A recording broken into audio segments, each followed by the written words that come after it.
আলহামদুলিল্লাহ ওয়া কাফা ওয়া সালামুন আলা ইবাদিহিল্লাযীনা ইসতাফা আম্মা বা'দ। সুপ্রিয় দর্শক শ্রোতাদের আন্তরিক মোবারকবাদ জানিয়ে শুরু করছি মেগা ডিজিটাল স্কেল বরকতময় Ramzan, powered by modern green City, co sponsor Dhaka Darus Sunnat Model মাদ্রাসা। আমরা আজ গুরুত্বপূর্ণ একটি বিষয় নিয়ে আলোচনা করব, দুরূদ শরীফের ফজিলত। প্রিয় নবী রসুল আরবি মুহাম্মদুর রাসূলুল্লাহ সাল্লাল্লাহু আলাইহি ওয়া আলিহি ওয়াসাল্লামকে কেউ যদি স্বপ্নযোগে দেখতে চায়, কিয়ামতের ময়দানে আল্লাহর হাবিবের যদি সুপারিশ লাভ করতে চায়, আল্লাহর হাবিবের হাতে যদি হাউজে কাউসারের পানি পান করতে চায়, অবশ্যই তাকে বেশি বেশি দুরূদ শরীফ পড়তে হবে। দুরূদ শরীফের ফজিলত এবং দুরূদ শরীফ পড়ার উপকার, না পড়ার ক্ষতি, এ বিষয়ে আমরা আজকে আলোচনা শুনব। আলোচনা করার জন্য আমাদের সাথে রয়েছেন তরুণ ইসলামী চিন্তাবিদ, লেখক ও গবেষক মাওলানা মোহাম্মদ আবু তালহা তারিফ। আসসালামু আলাইকুম ওয়া রাহমাতুল্লাহি ওয়া বারাকাতুহু। ওয়ালাইকুম আসসালাম ওয়া রাহমাতুল্লাহি ওয়া বারাকাতুহু। আপনি কেমন আছেন? আলহামদুলিল্লাহ, আপনি কেমন আছেন? আছি আল্লাহর রহমতে ভালো আছি, আলহামদুলিল্লাহ। তো আমরা যেই বিষয় আজকে আলোচনা করব, দুরূদ শরীফের ফজিলত, কোরআন এবং হাদিসে এই বিষয়ে বিশদ বর্ণনা আছে, যদি আপনি এই বিষয়ে কথা বলেন। পবিত্র মাহে রমজানুল মুবারক মাস, এই মাসে নেকি কুরানোর মাস। নবী মুহাম্মদ সাল্লাল্লাহু আলাইহি ওয়াসাল্লামের জন্য যদি দুরূদ শরীফ পাঠ করা হয়, একবার যদি দুরূদ পাঠ করা হয়, ৭০টি সোয়াব আমলনামে আল্লাহ রাব্বুল আলামিন আপনাকে লিখে দিবে একবারের কারণে। একবারের কারণে ৭০ না, আমরা যদি বলি রমজানের আগে তো একে 10টা হতো, একবার বললে 10টা নাকি, সেটাকে যদি ৭০ না আমরা 700 দিয়ে যদি গুণ দেওয়া হয়, এটা কিন্তু আরো অনেক বেড়ে যাবে, ৭,০০০ হবে, বা আল্লাহ তারও বেশি দিতে পারেন। দুরূদ শরীফ শব্দটি হচ্ছে ফার্সি, আরবিতে বলা হয় সালাত, এক বচন, বহু বচনে হচ্ছে সালাওয়াত। এর অর্থ হচ্ছে প্রার্থনা করা। আমরা পারিভাষিকভাবে যদি আসি, নবী মুহাম্মদ সাল্লাল্লাহু আলাইহি ওয়াসাল্লামের প্রতি ভালোবাসা এবং মায়া মমতা নিয়ে যে বাক্য দিয়ে তার পরিবারের জন্য, আহলে বায়াতের জন্য যে দোয়া করা হয়, তাকে আমরা দুরূদ শরীফ বলে থাকি। আপনি দেখেন তিরমিজি শরীফের মধ্যে উল্লেখ রয়েছে, রাসূল করিম সাল্লাল্লাহু আলাইহি ওয়াসাল্লাম বলেছেন, কিয়ামতের ময়দানে ওই ব্যক্তি সবচেয়ে আমার নিকটে থাকবে যে ব্যক্তি অধিক পরিমাণে আমার উপরে দুরূদ শরীফ পাঠ করে। সুবহানাল্লাহ। আপনি সুন্দর বলেছেন। দুরূদ শরীফের পাঠে আর কি কি সওয়াব রয়েছে, কি পরিমাণ সওয়াব আছে যদি বলেন। তিরমিজি শরীফের মধ্যে আরেকটি হাদিস আছে, রাসূল করিম সাল্লাল্লাহু আলাইহি ওয়াসাল্লাম বলেছেন, কেউ যদি একবার দুরূদ শরীফ পাঠ করে, আল্লাহ রাব্বুল আলামিন 10টি রহমত তার উপরে নাজিল করে।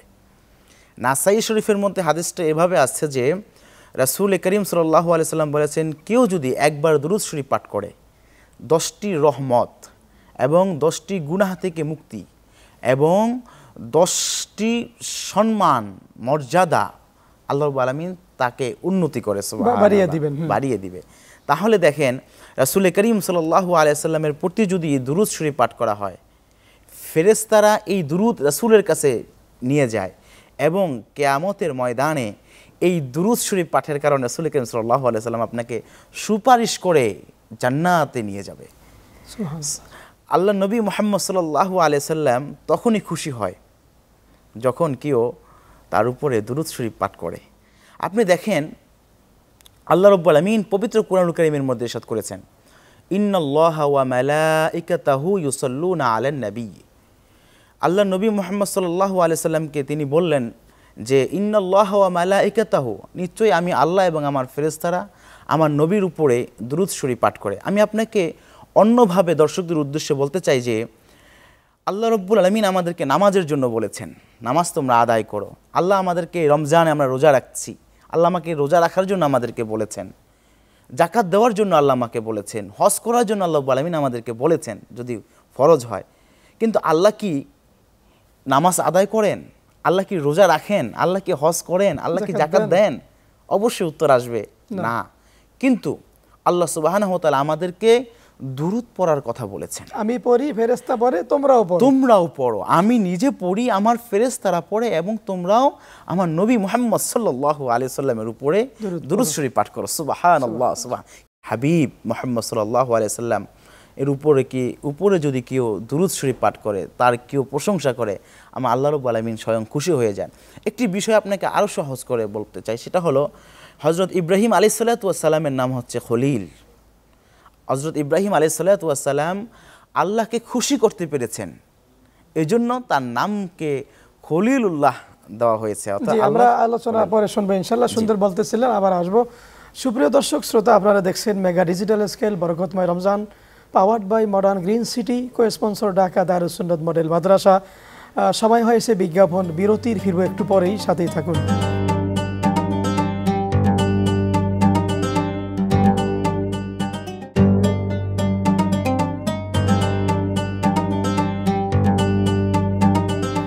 বিরতির পর আমরা মূল আলোচনায় মাওলানা আবু তালহা তারিফ, আপনি সুন্দর বলতেছিলেন ইব্রাহিম খলিলুল্লাহর কথা। তিনি তো খলিলুল্লাহ হয়েছেন পরীক্ষা দিয়ে, আল্লাহ দিয়ে।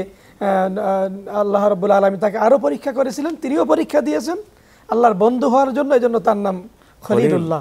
আর আমাদের নবী যদি আপনি বলেন, আমাদের নবী মুহাম্মদ সাল্লাল্লাহু আলাইহি ওয়াসাল্লাম হাবিবুল্লাহ। কারণ হচ্ছে আল্লাহ রাব্বুল আলামিন স্বয়ং তার নবীজির উপরে খুশি হয়েছেন। সুবহানাল্লাহ। ইব্রাহিম আলাইহিস সালাতু ওয়াস সালাম আল্লাহকে খুশি করেছেন, এজন্য খলিলুল্লাহ। আর আমার নবীজি সাল্লাল্লাহু আলাইহি সাল্লামকে আমার আল্লাহ স্বয়ং আল্লাহ খুশি করেছেন। সুবহানাল্লাহ ওয়া বিহামদিহি সুবহানাল্লাহ। এখন এই যে দুরূদ শরীফ মানে যারা পড়ে না, পাঠ করে না, এদের মানে পরিণতিটা কি যদি আপনি বলেন? আমরা হযরতে ওমর ফারুক রাদিয়াল্লাহু তাআলার একটা হাদিস রয়েছে তিরমিজি শরীফের মধ্যে, সেখানে তিনি উল্লেখ করেছেন যেভাবে যে আপনি দোয়া করলেন কিন্তু দোয়ার পর দুরূদ পড়লেন না, সেই দোয়াটা আল্লাহ রাব্বুল আলামিন কবুল করবে না, সেটা ভাসমান থাকবে। যখন দুরূদ পড়া হয় তখন আল্লাহ সুবহানাহু ওয়া তাআলা সেই দোয়াটা কবুল আর মঞ্জুর করে নেয়। একই হাদিসে, একই গ্রন্থে আল্লাহ রাব্বুল আলামিনের নবী মুহাম্মদ সাল্লাল্লাহু আলাইহি সাল্লাম বলেছেন, ওই ব্যক্তির নাক মাটিতে ঘষে যাক যে ব্যক্তির সামনে আমার নাম বলা হয়, উচ্চারণ করা হয়, অথচ সেই ব্যক্তি আমার উপরে দুরূদ শরীফ পাঠ করে না। এরপরে হচ্ছে হযরতে জিবরাইল আলাইহিস সালাতু ওয়াস সালাম ওই ব্যক্তির উপরে ধ্বংসের দোয়া করেন। জিবরাইল আলাইহিস সালাতু ওয়াস সালাম ধ্বংসের দোয়া করেন যে ব্যক্তি আল্লাহ রব্বুল আলামিনের হাবিবের উপরে দুরূদ শরীফ পড়ার পর, নাম শোনার পর দুরূদ শরীফ পাঠ করে না। এবং আল্লাহ রাসূল সাল্লাল্লাহু আলাইহি সাল্লাম বলেছেন, ওই ব্যক্তি সবচেয়ে কৃপণ যে ব্যক্তি আমার উপরে দুরূদ শরীফ পাঠ করে না। এই পবিত্র মাহে রমজানুল মুবারক মাসে আমরা একটি হাদিস সবাই জানি যে আল্লাহ নবী মুহাম্মদ সাল্লাল্লাহু আলাইহি সাল্লাম মিম্বরের প্রথম ধাপে উঠে বলছিলেন আমিন, দ্বিতীয় ধাপে উঠে বলেছিলেন আমিন, তৃতীয় ধাপে উঠে বলেছিলেন আমিন। সাহাবায়ে কেরামরা বললেন, ইয়া রাসূলুল্লাহ, তিনটি ধাপে আপনি আমিন বললেন, কারণটি জানতে চাই। আল্লাহ রাসূল সাল্লাল্লাহু আলাইহি সাল্লাম বললেন যে, হে আমার সাহাবায়ে কেরামরা, প্রথম স্টেপে যখন আমি দাঁড়িয়েছি তখন জিবরাইল আলাইহিস সালাতু ওয়াস সালাম আমাকে এসে বললেন যে ওই ব্যক্তি ধ্বংস হোক যে ব্যক্তি এই পবিত্র মাহে রমজানুল মুবারক মাস পেল অথচ গুনাহ ক্ষমা করাতে পারল না। আমি সাথে সাথে বলেছি আমিন। দ্বিতীয়বার জিবরাইল আলাইহিস সালাতু ওয়াস সালাম বলেছেন যে ওই ব্যক্তি ধ্বংস হোক যে ব্যক্তি আপনার নাম উচ্চারণ করা হলো কিন্তু আপনার উপরে দুরূদ শরীফ পড়লো না। আল্লাহ রাসূল বললেন যে আমিন। দেখেন রমজানের সাথে দুরূদের সাথে কি একটা সম্পর্ক। তৃতীয়বার জিবরাইল আলাইহিস সালাতু ওয়াস সালাম বললেন যে ওই ব্যক্তি ধ্বংস হোক যে ব্যক্তির পিতামাতা থাকা অবস্থায় তাদের সেবা করতে পারলো না। জি, সুন্দর বলেছেন আপনি। আমরা যদি আল্লাহর হাবিবকে স্বপ্নযোগে দেখতে চাই, প্রথম হলো স্বপ্নযোগে দেখা যায় কিনা, আরেকটা হলো স্বপ্নযোগে যদি দেখতে চাই আমাদের কি আমল করতে হবে, যদি সংক্ষেপে বলেন। সুন্দর একটি কথা বলেছেন আমাকে। নবী মুহাম্মদ সাল্লাল্লাহু আলাইহি সাল্লামকে স্বপ্ন দেখার ইচ্ছে প্রতিটি নবী প্রেমিকের আছে। দেখেন আপনি মদিনায় মনোয়ারায় যারা হাজিরা যায়, হাজিরা যখন রাসূল করিম সাল্লাল্লাহু আলাইহি সাল্লামের রওজায়ে আতহারের সামনে গিয়ে দাঁড়ায়, এমন কোনো হাজি নাই চোখ দিয়ে পানি না পড়ে।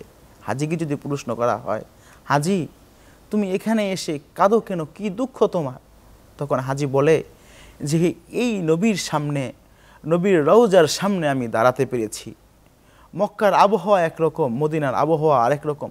হৃদয়টা শীতল হয়ে যায় যখন হাজি সেই রওজায়ে আতহারে যখন চলে যায়, বারবার ফিরে ফিরে তাকায় আর বলতে থাকে যে আরেকটি বাহার যদি আসতে পারতাম নবী মুহাম্মদ সাল্লাল্লাহু আলাইহি সাল্লামের এই রওজা মুবারকের ময়দান, তাহলে আমার কতই না ভালো হতো। সে আসতে চায় না।